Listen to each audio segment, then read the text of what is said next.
또 한 번 논쟁적인 컨트로버셜한 뉴스가 아닐까 싶은데요. 대표적인 좌파 도시라고 칭해지던 샌프란시스코, 실리콘밸리에서요, 최근에 보수 바람이 심상치 않게 불어닥치고 있다는 그런 내용의 기사입니다. 아시다시피 미국 실리콘밸리는요, 조 바이든 대통령의 텃밭이라고도 할 수 있죠. 바이든 대통령을 칭해서라기보다도 이 민주당이 전통적으로 아주 강한 그런 지역이잖아요. 1990년대부터요, 압도적으로 강했었는데, 그런데 이러한 실리콘밸리 지역에 최근 보수 바람이 심상치 않게 불고 있다라는 그런 기사입니다. 이곳을 대표하는 여러 이 IT 기업인들이 잇따라 도널드 트럼프 전 대통령을 지지하겠다라고 선언하고 나섰다라는 그런 얘기죠. 최근에 미국 뉴욕타임스와 엑시어스, 영국 파이낸셜 타임스 등에 따르면 실리콘밸리 거물급 투자자인 데이빗 sak스라는 분이 있고요. 그 다음에 차마스 팔리하 피티아라고 하는 또 굉장히 유명한 투자자가 있는데요. 이달 6일 샌프란시스코에서 트럼프 후원 모금 행사를 연다라고 하네요. 피터 틸이라고 하는 전설적인 투자자와 함께 페이팔을 공동 창업했던 이 데이빗 sak스는요, 현재 벤처 캐피탈인 크래프트 벤처스의 CEO입니다. 그리고 차마스 팔리하 피티아 역시 소셜 캐피털이라고 하는 굉장히 유명한 투자 회사의 설립자이죠. 이번 두 사람이 주도하는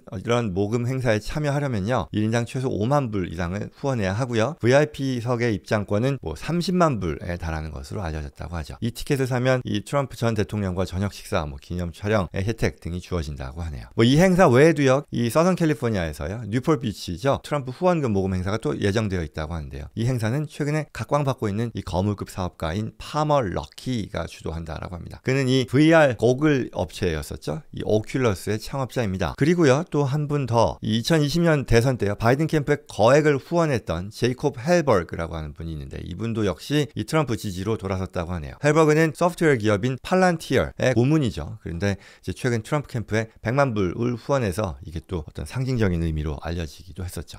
대체로 이런 분위기라는 겁니다. 앞서 말씀드린 것처럼 이 실리콘밸리가요, 그동안 민주당의 전통적인 우세 지역이었었고요. 말하자면 관용, 저항, 똘레랑스일 텐데, 자유의 도시 샌프란시스코 분위기에 영향을 받은 바가 크죠. 특히 이제 1990년대 이후에 라틴계 그리고 아시아계 이민자들이 아주 많이 증가하면서요, 이러한 민주당 강세가 더 두드러졌었던 거고요. 그리고 이제 이들과 함께 공부하고 또 같이 창업한 이 실리콘밸리의 기술 기반 업체들을 대표하는 이 백인 기업가들이요, 말하자면 다양한 이민자들을 통해서 이 실리콘밸리 자체가 미국의 이 멜팅 팟을 바로 보여주는 그런 문화적인 특성을 가진 지역이잖아요. 여기에 이 테크 기업 문화, 역동성을 만들어 왔었는데, 그러한 어떤 분위기가 이어져 오다가 따라서 그러다 보니 그동안에는 강경한 이민 정책을 구사하는 공화당에는 반대적인 입장을 많이 취해 왔었던 거죠. 그런데 이제 지금은 분위기가 사뭇 달라졌다라는 그런 기세인데요. 물론 민주당이 여전히 우세해 보입니다. 공화당 지지세가 아무리 높아진다 해도 이게 말하자면 트럼프 전 대통령이 이번 대선에서 캘리포니아를 가져갈 수가 있겠느냐라는 그런 생각을 하는 수준은 아니겠습니다만, 그럼에도 이러한 보수 공화당 지지세가 만만치 않게 퍼지고 있는 상황과 관련해서요, 뉴욕타임스는 바이든과 민주당 그리고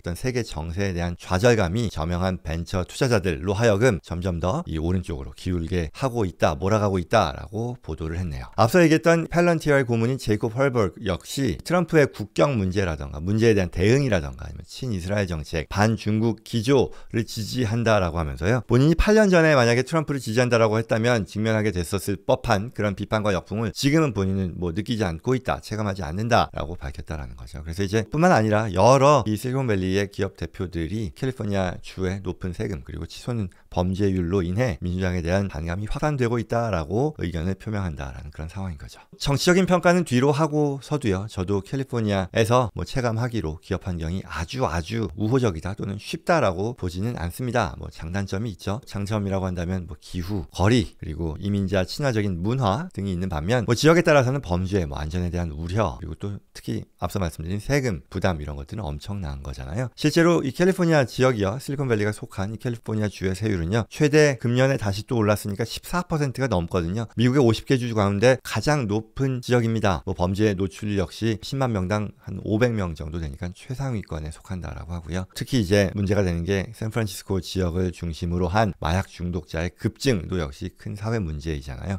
아무튼 캘리포니아에서 10년 이상 거주한 입장에서 앞서 말씀드린 것처럼 설마 트럼프가 캘리포니아를 대선에서 가져가지는 않겠다라는 짐작을 합니다만, 또는 예상을 합니다만, 그럼에도 전통적인 대표적인 어떤 좌파 도시인 이 실리콘밸리에서 부는 보수화 바람이 심상치 않다라는 그런 내용의 뉴스였습니다.